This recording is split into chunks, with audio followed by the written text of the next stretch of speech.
FoxySilver gal here. Thank you so much. Hope you're having a wonderful day. First of all, I would like to thank the ladies at the Mature and Natural, the brand new channel, for inviting me to do this video.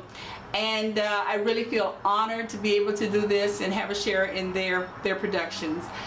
This video is going to be about how I keep Ziggy nice and silver, or try to anyway. And it's going to be about how I kind of maintain the softness in Ziggy. How do I maintain my silver? You'll see from this video over here that I did an experiment with peroxide and baking soda. And I think it worked. At least y'all told me they look silver. Okay.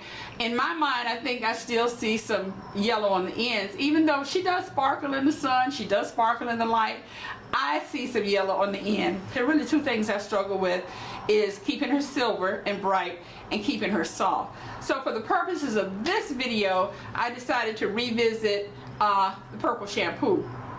And I did that last night. Now, my hair's still soft, so it didn't make it hard, which was great. And it did make it silvery, except on the ends. The ends are still a little bit yellow. You may not see it, but I see it.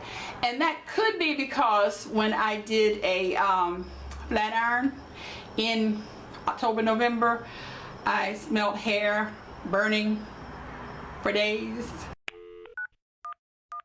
Call 911, she's on the run. So maybe I scorched the end, so maybe that will not turn white.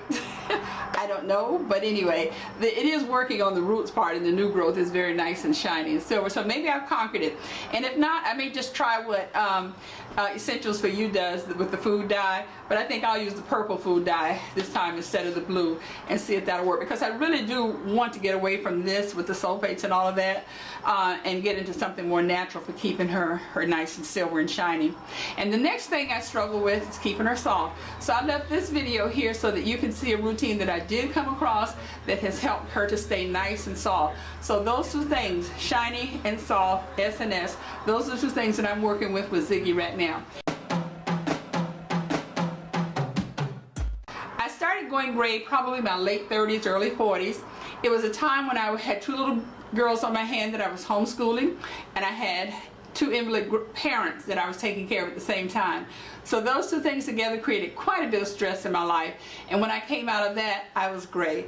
Now, it started out with just a few strands in the front, and you can tell most of my gray is in the front, and the back is still a bit of darkness there.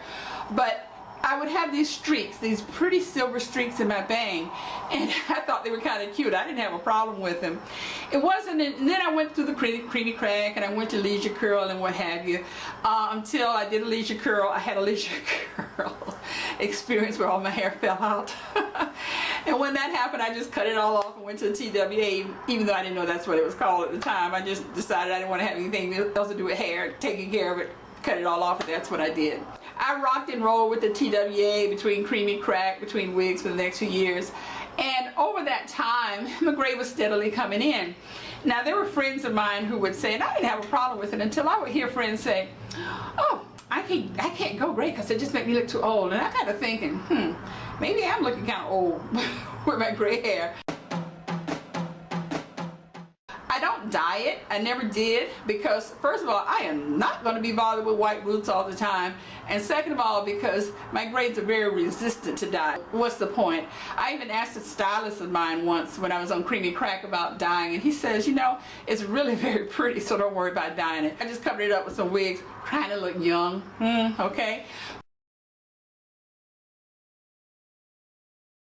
Well, eventually came down to maybe around 2010, somewhere along there. My husband and I decided that we were going to retire to Ecuador, South America.